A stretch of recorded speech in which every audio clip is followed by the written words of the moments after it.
प्रिय विद्यार्थियों नमस्कार।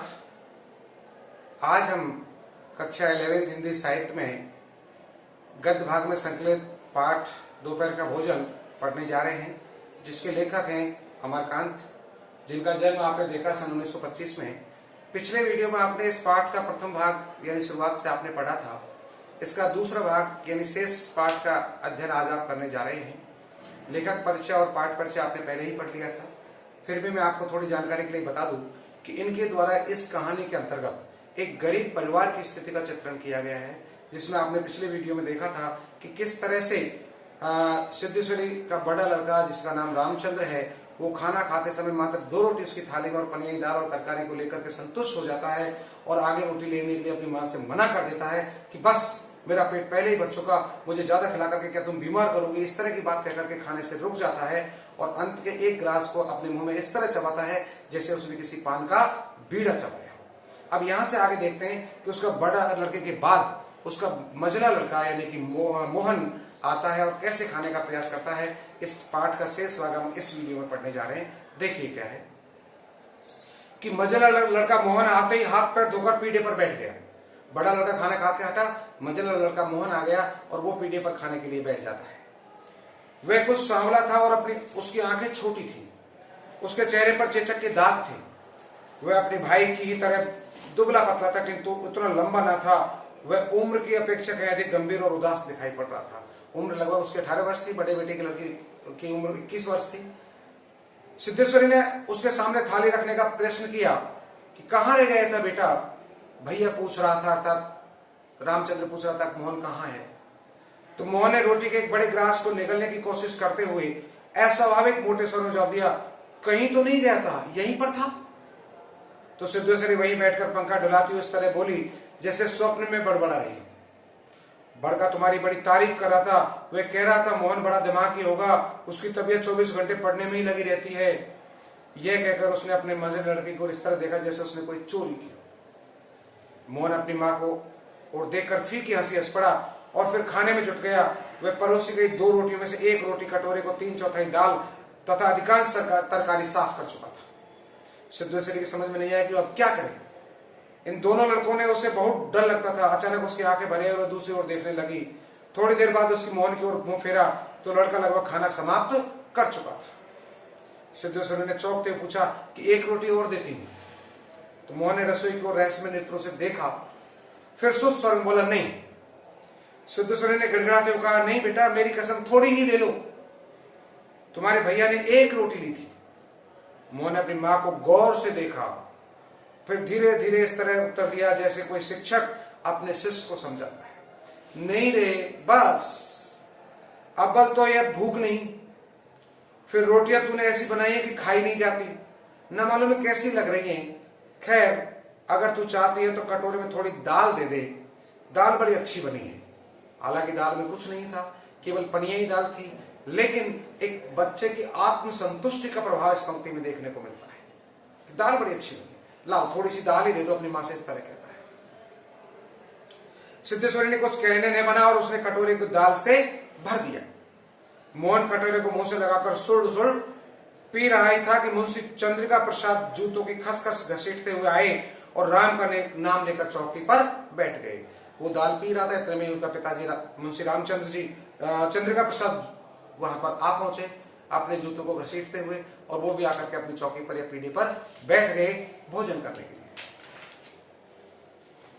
तो सिद्धेश्वरी ने माथे पर साड़ी को कुछ नीचे खिसका लिया और मोहन दाल को एक सांस में पीकर तथा पानी को लोटे को हाथ में लेकर तेजी से बाहर चला गया। 2 रोटियां, कटोरे पर दाल तथा चने की तली तरकारी। मुंशी चंद्रिका प्रसाद पीढ़े पर पालती मारकर बैठे रोटी के ग्रास को इस तरह चुबला चबा रहे थे जैसे बूढ़ी गाय जुगाली कर रही है। उसकी उम्र 45 वर्ष के लगभग थी, किंतु 50-55 के लगते थे।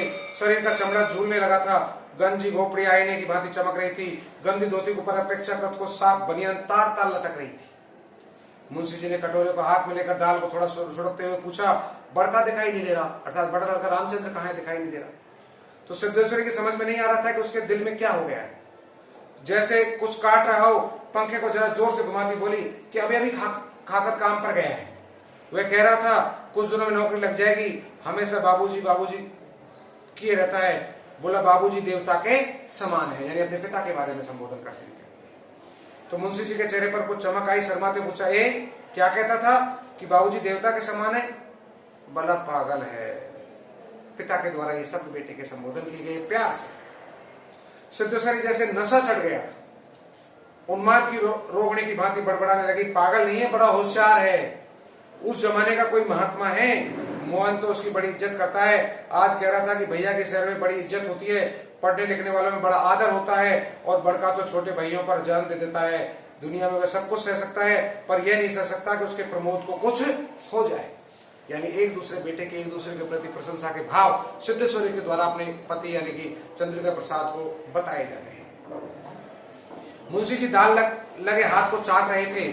उन्होंने सामने की ताक की ओर देखते हुए कुछ हंसकर कहा कि बड़का का दिमाग तो खैर काफी तेज है, जैसे लड़कपन से बड़ा नटखटी था, हमेशा खेल कूद में लगा रहता था, लेकिन यह भी बात थी कि जो सबक में उसे याद करने को देता था उसे बर्राक रखता था। असल तो यह भी है कि तीनों लड़के काफी होशियार हैं, प्रमोद को कम समझती हो?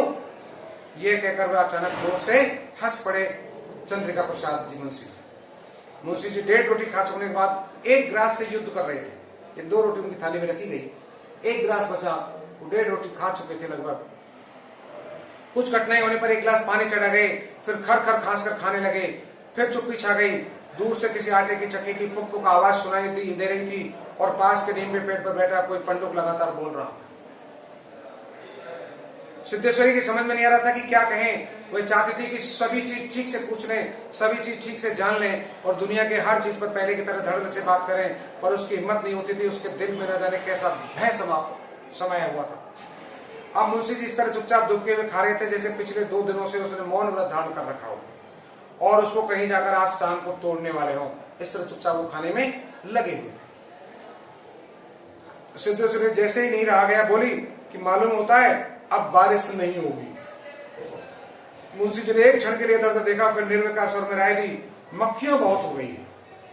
सिद्धेश्वरी ने उत्सुकता प्रकट की कि फूफा जी बीमार हैं, कोई समाचार नहीं आया।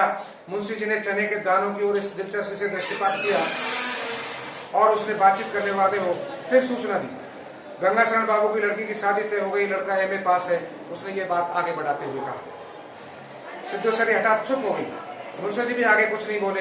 लड़का खाना समाप्त हो गया, उनका खाना समाप्त हो गया था, और वे थाली में दबे बचे कुछ दानों को बंदर की तरह बीन रहे थे। सिद्धेश्वरी ने कहा कि बड़का की कसम 1 रोटी और देती हूँ, आप 1 रोटी और लीजिए, अभी बहुत सी रोटी रखी हुई है। मुंशी जी ने पत्नी को और अपराधी के समान रसोई को कनकी से देखा, तत्पश्चात किसी घोटे उस्ताद की भांति बोले, रोटी रहने दो, पेट काफी भर चुका है, अन्न और नमकीन चीजों से तबियत उठ भी गई है, तुमने व्यर्थ में ही कसम धरा दी। खैर कसम रखने के लिए ले रहा हूँ, गुड़ होगा क्या थोड़ा बहुत, यानी रोटियों के साथ यदि गुड़ हो तो मुझे थोड़ा सा गुड़ भी दे दीजिए। सिद्धेश्वरी ने बताया कि हंडिया में थोड़ा सा गुड़ है। मुंशी ने उत्साह के साथ कहा, तो थोड़े गुड़ का ठंडा रस बनाओ, मैं पीऊंगा।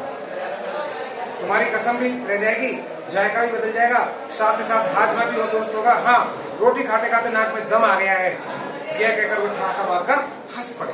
दोनों के दोनों हंसने लगे, चलो मुझे गुड़ का पानी ही बना। मुंशी जी ने के निपटने के पश्चात सिद्धेश्वरी उनकी झूठी थाली लेकर चौके की जमीन पर बैठ गई। बटुए की दाल को कटोरे में उड़ेल दिया, पर वह पूरा भरा नहीं। छिपड़ी में थोड़ी सी चने की तरकारी बची थी, उसे पास खींच लिया। रोटियां की थाली को उसने पास खींच लिया, उसमें केवल 1 रोटी बची थी। मोटी भद्दी और जली उस रोटी को वह झूठी थाली में रखने जा ही रही थी कि अचानक उसका ध्यान ओसारे में सोए प्रमोद की ओर आकर्षित हो गया। उसने लड़के को कुछ देर तक एक टक देखा, फिर रोटी को 2 बार टुकड़ों में विभाजित कर दिया। एक टुकड़े को तो अलग रख दिया और दूसरे टुकड़े को झूठी थाली में रख दिया। तब तो तुरंत एक लोटा पानी लेकर खाने बैठ गई। उसने पहला गिलास मुंह में रखा था, तब मालूम कहां से उसकी आंखों में टप टप आंसू टपकने लगे, चूने लगे। सारा घर मक्खियों से भनभना रहा था। आंगन की अलगनी पर वो गंदी साड़ी टंगी थी, उसमें कई पैबंद लगे हुए थे।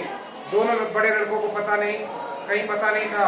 बाहर की कोठरी में मुंशी जी औहदे में होकर निश्चिंता के साथ सो रहे थे, जैसे 1.5 महीने पूर्व मकान किराया नियंत्रण विभाग की कलर की में उसकी छट भी ना हुई हो और शाम को उसको काम की तलाश में कहीं जाना हो। तो इस तरह से आपने देखा कि किस तरह से दोनों बेटों और पिता और सिद्धेश्वरी के द्वारा अपने चंद रोटियों में से अपना भोजन पर्याप्त पूर्ति के लिए करके और अपने जीवन को जीने का प्रयास करते हैं।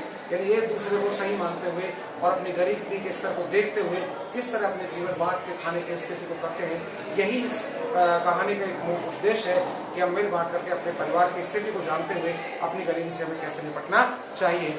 इस तरह ये पाठ समाप्त होता है। आप सभी के लिए धन्यवाद।